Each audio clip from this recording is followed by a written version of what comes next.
Hey, what's going on? He's Jake. I'm Chris. We're the Screen Team, and we're on our final segment of the show. We've had a good show so far. We've done The Hidden Fortress. We've done the movie AI with Steven Spielberg, and we're going to finish up the show with probably one of the greatest science fiction movies of all time. It's called Blade Runner, and this movie was back from 1982, stars Harrison Ford, also has Daryl Hannah in it, and Jake, this is a movie I've seen a couple of times, and I have no idea what the heck is going on. The plot point is pretty simple. You've got the year 2019. Yep. It's set in like a post-apocalyptic kind of Los Angeles, correct? Yeah, or maybe post-economic failure. I don't know. Yeah, you can. It's kind of grim. It wouldn't be a modern day future. Yeah. I guess, even though that doesn't really sound right. But anyway, let's move on. So anyway, you've got Harrison Ford. He was an ex-Blade Runner, correct? Yes. And what is a Blade Runner exactly? A Blade Runner is kind of a special detective that hunts down what's called replicants, which are manufactured human beings that have a limited lifespan. They're mainly used for forced labor off the planet Earth because I guess at this point, have off-planet mining and things like that. So they're kind of like robots, but they can show emotion, correct? Yeah, they can show emotion. They're essentially, they're manufactured by the Tyrell Corporation, and their motto is more human than human. So it's not the White Zombie song. Yeah. So we've got this movie, and basically Harrison Ford, we mentioned he was an ex-Blade Runner, but in this particular movie, he's re-recruited in the Blade Runner organization to find 4 rogue replicants, correct? Yes. There's Roy, I believe, who is the kind of the head honcho, I guess, of the escaped replicants, and then there's there's Chris, who is, I think, the only one of the 2 females that have gotten away, but they're all kind of working together. Yeah. And he's been re-recruited, and I think one of the most interesting parts of the movie that really it's only hit on in the early parts of the movie is the Mein Kampf machine, which is how it's kind of a lie detector test whether this is a human or a replicant. Yeah. I guess they don't have any kind of scanner that can tell the difference, but it's like a series of questions, and it's kind of a weird machine. It looks almost like it's alive because it has like a main artificial lung or something that's sitting there and pumping, and he goes through all these questions, and essentially it's to break the replicants, and they give themselves away at some point. So do you like this movie, first off? I do like this movie. Now I think I've seen a different cut at a different point in time. Yeah. Because there's several different cuts of this movie. I think Ridley Scott's done a few different director's cuts of it. I guess we're kind of reviewing the theatrical release, and there's just a lot of different differences. There's some where there's some deleted scenes that weren't in the theatrical version that change the whole tone of the story. But I did enjoy the theatrical version, and I would now want to go back and kind of go through the other versions of the movie, see if it clears some stuff up, because you're kind of just dropped into this world, and there's not a whole lot of exposition. You're just kind of following the main character. There's a little bit of voiceover Harrison Ford does that kind of gives it a little bit of a film noir kind of touch, but it's so hit and miss. It seems like it was never meant to be there in the first place. Yeah. And in the director's cut, I think they got rid of it altogether, right? Yeah, and in one of the cuts, I think most of the director's cuts or the other cuts of this movie, the voiceover's totally gone. Okay, you like this movie. Why is this movie considered to be so great? At least in your mind. In my mind, from a visual effects standpoint, the way that they did the visual effects is pretty amazing, and they look pretty flawless. I mean, there's a few shots where you can kind of see the wires on some of the flying cars. Yeah.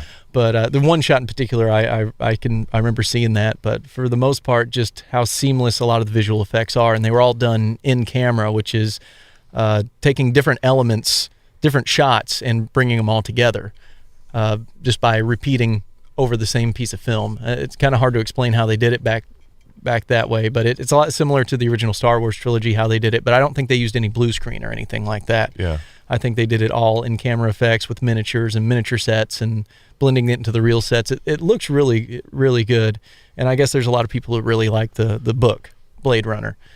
So, I don't know. I think it was kind of groundbreaking in the visual effects standpoint, and storytelling is kind of interesting because you're just kind of following this character around. You're not quite sure what he's thinking. You're not sure who he's about to go talk to or anything like that. Yeah. This movie, to me, I've watched it a couple of times, and each time it's been like 5-10 years apart. So The first time I watched it, my best friend, this is like his favorite movie. He's like, "Oh, dude, you got to watch this film. It's amazing. It's awesome. The greatest thing you've ever seen." And I fell asleep first watching of it. So that's the kind of impression I got. Second watching, I don't really remember too much. This particular watching, I like the movie a little bit better. It's just a hard movie for me to get into. I agree with Jake 100%. The visual effects are outstanding. Even it still holds up to today. It really does in my mind. And the thing is, it took me I'd watch it over multiple nights, over a few days, just because I'd put it on late at night, and then I'd fall asleep. Slow. It's slow. It's very understated. It doesn't jump out at you, but there are some great action scenes in it. They're just kind of spread apart. And it's just kind of an odd, kind of cerebral experience of a movie, I guess. We mentioned the visual effects; they're incredible. Also, the set designs are amazing too. You're in a world that doesn't exist, but they make it seem so believable. Yeah, it's very living and breathing, and it's definitely has the look of the used future, which is something George Lucas always talked about. Yeah.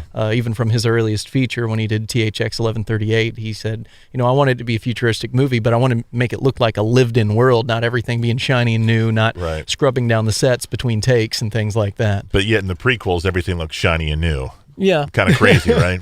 Anyway, we mentioned the special effects. We mentioned the set design. The lighting was beautiful, too. Like you said, it had that film noir kind of look with a lot of shading and a lot of lights coming through, windows, just delicate touches of light, but used so well. Kubrick's always been, he was always really good at using lighting, whether it be The Shining or any of the movies he's done.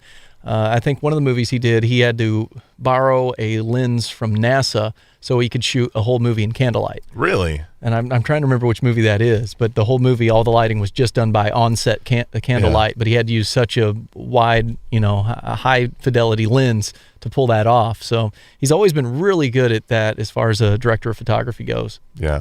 This movie is really, really good. It's just a hard movie for me to get into. If you're really into science fiction, I'd say definitely give it a go.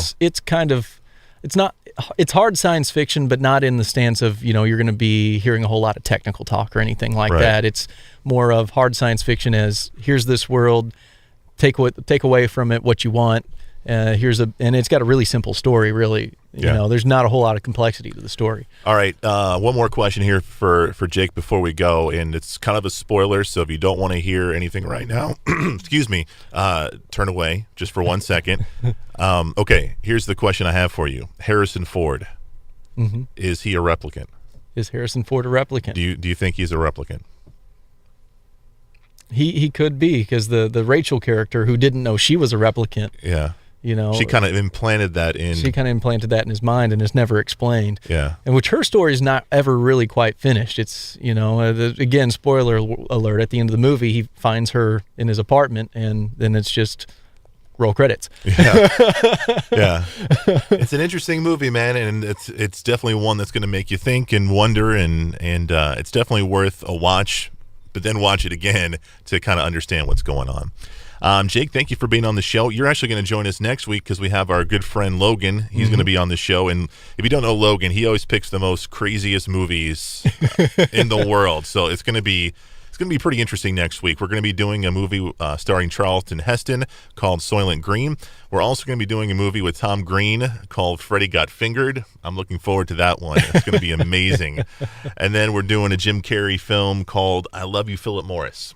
So that is next Saturday on the Screen Team. For Jake and Chris, we are the Screen Team on Today's Talk KWOC.